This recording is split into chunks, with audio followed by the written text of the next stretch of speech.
register जहाँ entry होता signature जो कर और आगर केते थर विजिट कर सब वेरिफिकेशन हो सारी आ जना पड़ी पुओ प्रथम आसला 15 मिनिट 20 मिनिट पर झील आसला से मिसिकी रोते पखापाखि घटना यहाँ सका 11:30 बेले पुओ आसला गोटे 15-20 मिनिट पर झील आसला माने 3-3:30 पर्यटन मिसिकी 3:30 ରୁ 4 भितर घटना घटला भाया आमको जना पड़ी से अक्यूज्ड से जाइतिला तार निज हाथ रे जेहेतु गोटे इंजरी थिला से हाथ को ट्रीटमेंट करबा पई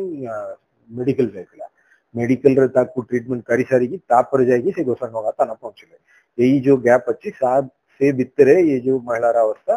खराब हो गलानी तार जेहेतु प्रोफिस ब्लीडिंग थिले ताकू नहीं हॉस्पिटल गला पर मध्य से सेठी ब्रॉड डेड हे गला सो यही सब वेरिफिकेशन हमर सीसीटीवी वेरिफिकेशन सब हला आ से जो ट्रीटमेंट पर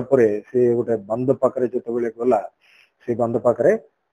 जो मोबाइल फोन दीटा थिला ता पाखरे रखिथिला से मोबाइल फोन को बंद भितर पकेदेला सेटा को हमर फायर टीम को हमें रिक्वेस्ट करथिलु तांका आसी बहुत सहज करथिलु ता भितर गोटे फोन हमको मिलिछि अक्यूस्ड फोन सेटा बंद रु मिलिछि सेटा भी हमें जेंति हमर एविडेंस एक्ट अनुसार हमें प्रॉपर्ली सेटा बीएसए नो एंड बीएसए अनुसार